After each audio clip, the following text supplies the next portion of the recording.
With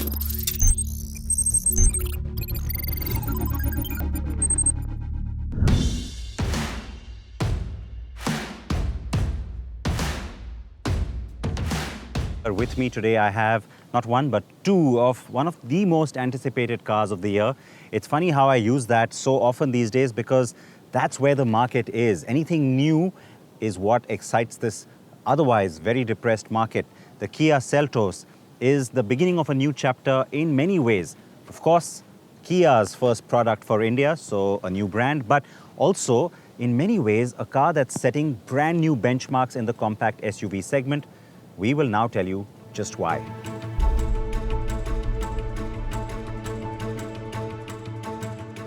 The Kia Seltos is in many ways the perfect car for the company to begin its India innings. A compact SUV with the styling, features and tech to really hit the sweet spot as far as what customers are looking for. That becomes doubly important given how automobile sales have been falling off a cliff of late. The Seltos is getting here as Kia's first made-in-India car and will be available in multiple variants. It has 8 color options and 5 dual-tone variations added on. We are in not-so-sunny Goa to drive the car, and yes, we have a diesel and petrol with us. Before the rain descends on me yet again, a little bit of a drizzle has begun. Let me tell you a little bit about the two big trims that Kia is bringing. Now you have 3 variants each in those 2 trims, and across the range, 16 variants, 16 options between powertrain and transmission and of course trim.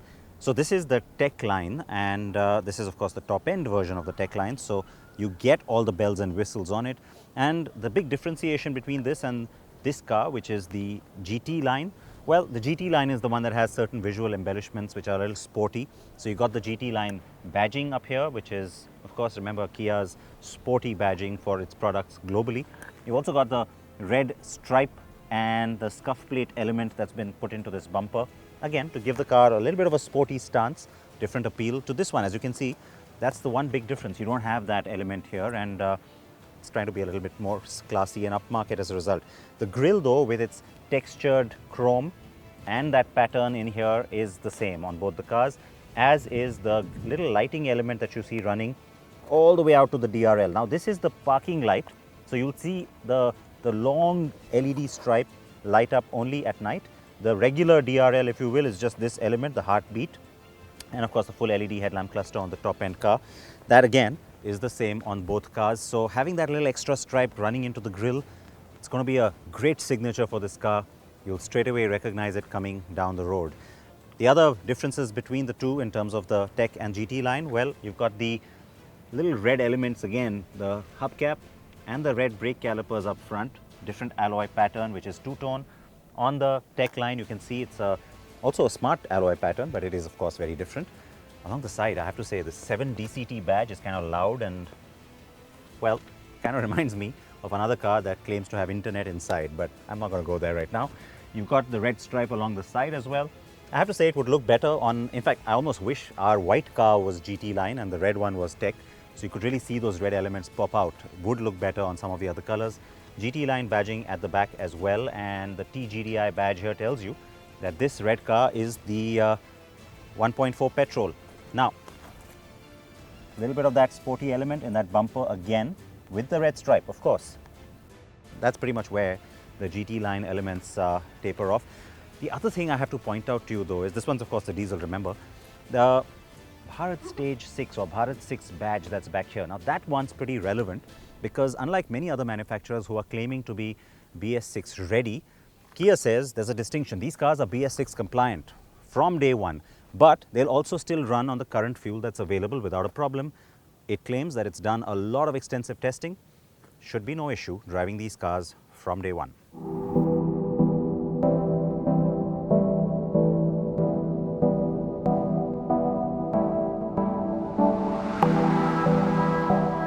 Roof rails, a stylish glossy black geometric grid grille, and some variants get a sunroof and that two-tone roof with black or orange contrast options.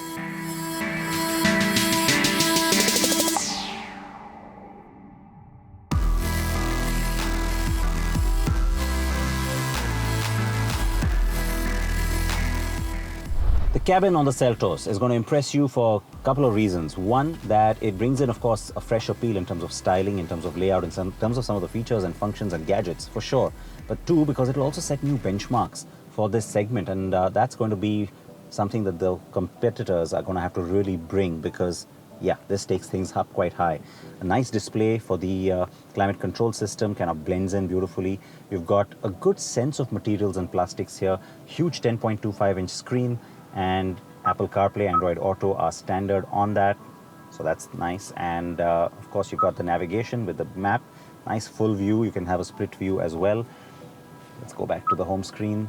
And you know, some shortcut keys down here. So there's setup, media, radio, nav, map, and the volume control. And then you've also got navigation as and phone and some of the favorites that you can run as shortcuts up here. Going to the full menu, and there's of course tons to take you through, but let me focus on the one thing that's really impressed me. Smart Pure Air. Inbuilt air purifier on this car. Now that's a world first, says Kia, and it's certainly going to shake things up, because right now I'm in a great environment, but typically in most of our cities that's really relevant. It shows you the AQI reading, also gives you a perfume option, so you can have ambient air, which is a really high-end car feature, isn't it? And then you got the rear screen. So there's a little screen back here with a display which tells you again what the AQI reading is, and that's again nice for the people sitting at the back to also keep track of that if you don't have the display on this screen at that time. So that screen's going to impress you. Well, then you got the head-up display as well. That is something that's again a huge segment first. Not all variants will have it, obviously, but it's nice to have that, and it's bigger than the one you get on a, say, a Mini, where again it pops up just like this one. You've also got a 7-inch screen here which has excellent animation, good resolution, and again sets a new benchmark in this segment, because it's not only big, but even the kind of animation you see and the information you get on it. You've got the torque and turbo outputs, you've got compass, you've got tire pressures that are going to be live readings, and you've got of course the usual trip computer settings like the fuel economy, the driving range, and you know what's happening with your car, the drive information for your trip. All of that is in there as well. Now this is the GT line, so this is the GTX, so it's one below the GTX Plus, which means there are a few things that you don't get on this one, like seat ventilation, but Amey will run you through all that on the HTX Plus that we have on the diesel. But having said that, because it's the GT line, you get black interiors, looks quite nice and sporty, little red stitching elements all around, and the GT line badging on the seat as well, and the flat bottom steering wheel with red stitching, GT line badge again, and some of the other common elements of course are the piano black and dull metal finishes that you see all around. So well put together, and like I said, something that's going to get a lot of attention and scare a lot of the rivals.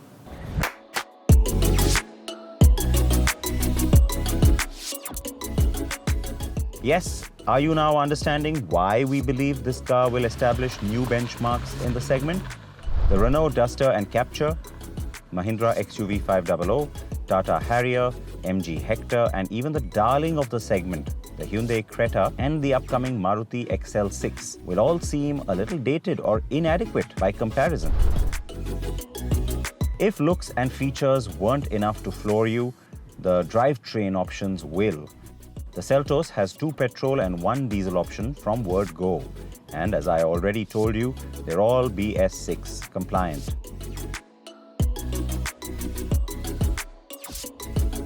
It's a masterstroke from Kia to bring in 3 different drivetrains, each with automatic or manual, and 3 different technologies on automatic as well. A game changer? You bet. Outside of that, you also have to mention the fact that you also get a very advanced option with the 1.4 GDI, turbo GDI, and it's coupled of course with the DCT transmission. Now why is that a big deal? Because if you are one of those who wants slightly sportier driving, relatively speaking, on an SUV, that's the combination that's going to give it to you, because not only is it the most responsive, it's also the one that comes with the different drive modes. So you've got normal, you've got eco, and then you've got sport. So it is only the DCT GDI combination that gives you these different drive modes. You also get different traction modes like snow and mud, but remember that has nothing to do with the 4-wheel drive system. That's not an option across the Seltos range. The one big chink in the Seltos is armor, and this is different from the car that I drove as a prototype in Korea. The steering, it seems kind of softened up for India in some senses, and you know, I can get that a lot of Indian drivers will actually like that. It's really smooth and soft, but yeah, I personally would have liked it to be a little stiffer like the cars I had driven. Having said that, that's where again the advantage comes in on the GDI with the DCT because of the drive modes again. So you get the sport mode where things do stiffen up a bit, and I quite like the way the steering feels now in sport mode. But all this aside, the big USP, the thing that's going to stand out and set benchmarks for the Seltos, ride and handling. The handling is not bad for a car of this size and shape and height, but it's the right quality that's going to set new parameters in terms of comfort, in terms of just what people will start to expect and what will impress a lot of buyers, including those who sit at the back.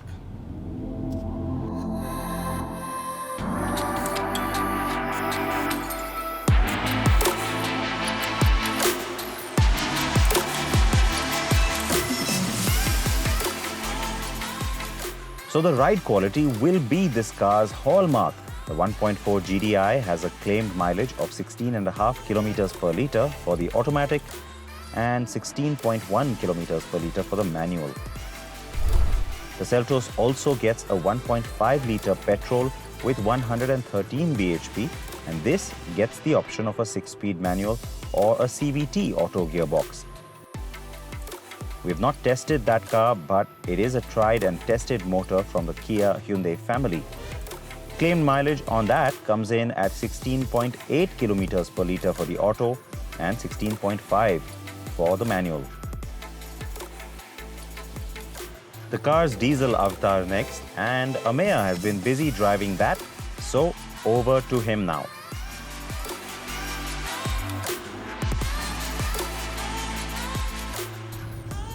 The one I'm driving is the 1.5 litre diesel. So this makes 113 brake horsepower and there is 250 Newton meters of torque on offer. Now that torque actually kicks in at around 1750 RPM. There is good amount of torque available at that RPM, and yes, it does pick up pretty well too. But there is a distinct noise coming out of that engine from say around 3000 RPM, but you don't really do that in city conditions now, do you? What is impressive is the way that power is available to you at that lower end RPM, so it really helps in city driving.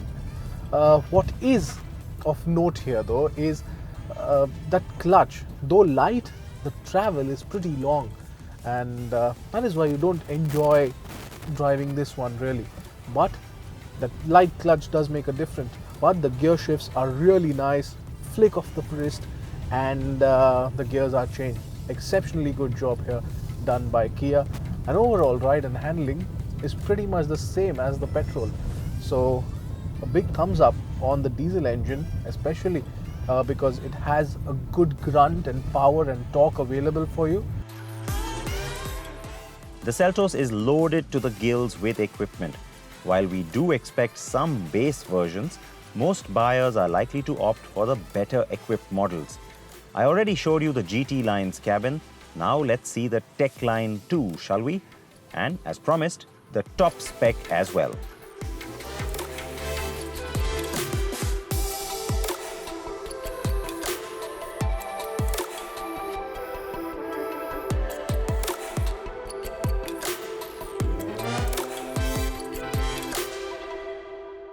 So there are a lot of changes that you see here. The first big change is the upholstery. It's beige and not black, and it gets this beautiful honeycomb kind of pattern, and of course the perforations in there point out to the fact that these are ventilated seats, and you know we love ventilated seats. The two buttons are right here and you can kickstart operations there. What it also gets is a sunroof. The addition of that really makes a difference now in compact SUVs. So yes, the Seltos gets that too. The carpet, if you see, is completely different. It's not monotone, but it's something that you know is different, and that's what even sets that apart from its competitors. What is also important to know that this one also gets wireless charging. You also get the wireless charging on the GT line as well, but this one has it too. What it does not get is a heads-up display. But there are other changes that are made. The driver's seat is electronically powered, so you can adjust it, and there's no manual adjustment as such. It's just electronically powered, and that's pretty good too. Now at the rear, you have a rear sunshade for the rear passengers, which comes in really handy when the sun is very harsh actually. So all these changes make a clear difference and a clear demarcation between both the GT line and the Techline.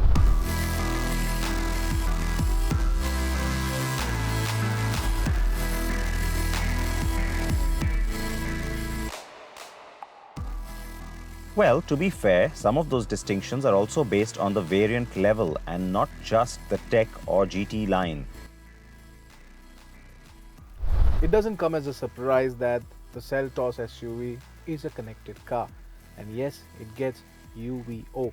So let's check out what that's all about, what all it has to offer. To begin with, you can start your engine, you can lock the doors, and of course the climate control settings can be easily handled from here, and the horns and lights, and of course you can stop the engine from here. Then there is My Trip, which basically tells you where all you have been through this, and the duration, the distance, the speed, and also the maximum speed you have been to in whenever you have been out anywhere. So the VHR is the vehicle health report, which basically tells you if there is any problem with the brakes, the airbags, the tire pressure monitoring system. So everything related to the engine and the basic parts that you see, it's all here in vehicle report. Then there is of course the profile, where you can change your PIN, you can terminate your account, the emergency contacts, and even the preferred customer care language. Now it is Vodafone Idea who are working on this very network thing, on this eSIM, and it's basically a free subscription for 3 years that Kia is offering. Post that, the customer will have to pay the fees of the service provider. Of course, you also have the Smart Pure Air, which basically means you can start the purifier before entering the car. So there you have the AQI inside car. So it says that the air quality inside the car is very good, and here's the graph which basically shows when it started and how bad the air is. So all of that is pretty simple to understand and pretty easy to do. Of course, everything at the touch of a button. We expect the 1.4 petrol and 1.5 diesel to give us 3 variants each for both auto and manual, while the 1.5 petrol is unlikely to get the top-end GTX Plus trim, and so we'll only have 2 variants each, both for manual and auto. But this one gets something more and that is the mood lighting. Yes, it gets mood lighting. So whatever song that's playing on your infotainment system, there'll be colors right across the car, just to give you that additional fun element when it comes to driving and listening to music. So yes, there might be those greens and reds to drive away your blues.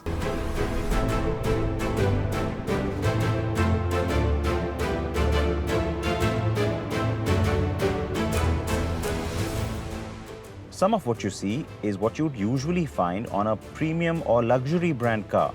So kudos to Kia for bringing all of this in. Now the big question is, will all of that cost a lot? Well, the launch is not so far away now, and we shall find out how Kia is pricing this car. There will be 3 considerations, I reckon: the state of the market and pressure on sales, Kia's keenness to get off to a blockbuster start in India, and where sister company Hyundai will price its upcoming 2nd generation Creta that, while rivaling the Seltos, will also share a lot of its equipment, drivetrains and platform, of course. The current Creta starts at 10 lakh rupees and goes up to 15,65,000. So I expect the Seltos to start at 11 and top off at 16 lakh rupees ex-showroom.